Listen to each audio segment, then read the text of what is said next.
What is the abomination that causes desolation? The answer is hidden in plain sight. However, can we follow clues and accept evidence no matter where it takes us? Can we follow a lead even if we're scared of what we might find? Can we accept documented history 2,000 years ago? To understand the abomination that causes desolation, you must first know the context in which it was used, apply a little logic, and then know if known history corroborates it. 2,000 years ago, Jesus warned the disciples of the looming tribulation. He didn't warn us today, he warned them. The Gospels of Matthew, Mark, and Luke are three parallel accounts of the life of Christ. To identify the abomination that causes desolation, we need only compare the three accounts of the time of great distress, the tribulation. The disciples asked when the temple buildings would be torn down. So standing before the temple buildings, Jesus told the disciples the temple buildings would be torn down and not one stone would be left upon another. So Matthew 24, Jesus came out from the temple and was going away when his disciples came to point out the temple buildings to him. And he said to them, "Do you see all these things? Truly I say to you, not one stone here will be left upon another which will not be torn down." Later, when he was sitting on the Mount of Olives, the disciples asked when these things would happen. Matthew 24. As he was sitting on the Mount of Olives, the disciples came to him privately saying, "Tell us, when will these things happen? What will be the sign of your coming and the end of the age?" Now, if you were there and Jesus told you the temple buildings would be torn down, wouldn't you want to know more details, especially when this would happen? So when will these things happen? Jesus could not give the exact day or hour, but he told them the signs they could see just prior so they would know when the time was right at the door. You in these verses refers to the disciples who asked the question. Jesus was not speaking to us today, he was speaking to the disciples 2,000 years ago. The disciples would keep watch and know when the time was near, right at the door. So, in Matthew 24, Jesus told the disciples when the time would be near. Even so, you see all these things, you know that it is near, right at the door. Truly, I tell you, this generation will certainly not pass away until all these things have happened. Therefore, keep watch, because you do not know on what day or hour your Lord will come. Clearly, the disciples would be looking for signs so they would know when the time was near, right at the door in their generation. What was a sign to flee Judea? The sign was seeing the abomination that causes desolation standing at the holy place. Now let's compare Matthew 24, Mark 13, and Luke 21. What was their signal to flee? Now Matthew 24.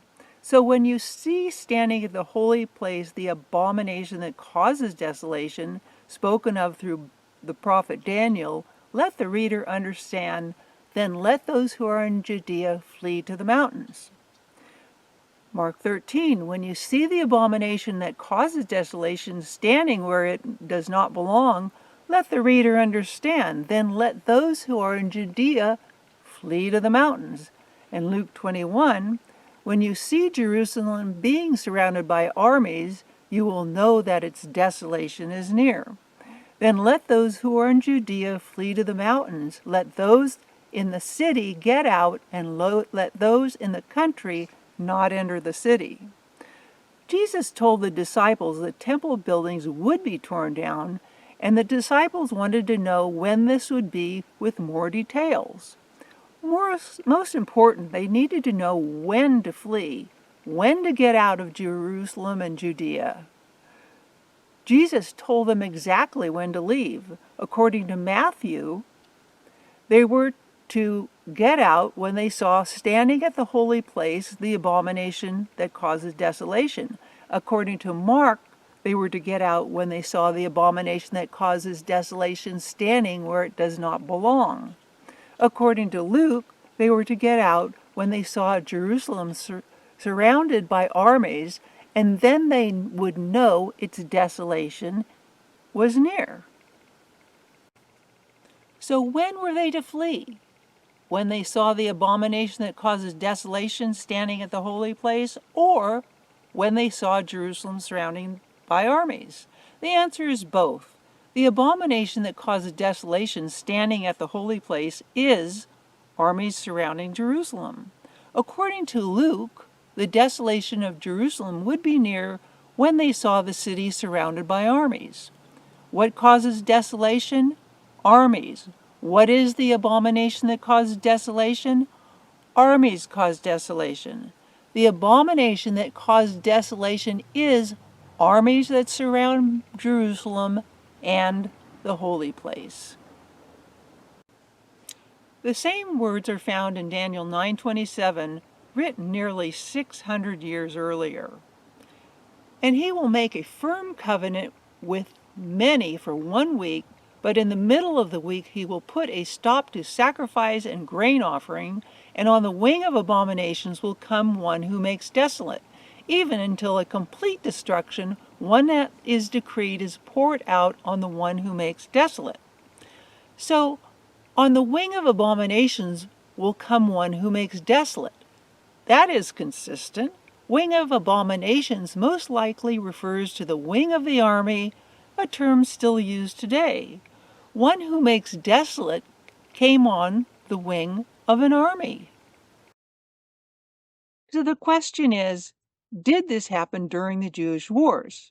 The question to ask is, did this happen? Is there any documented evidence people fled Jerusalem when it was surrounded by armies standing at the holy place?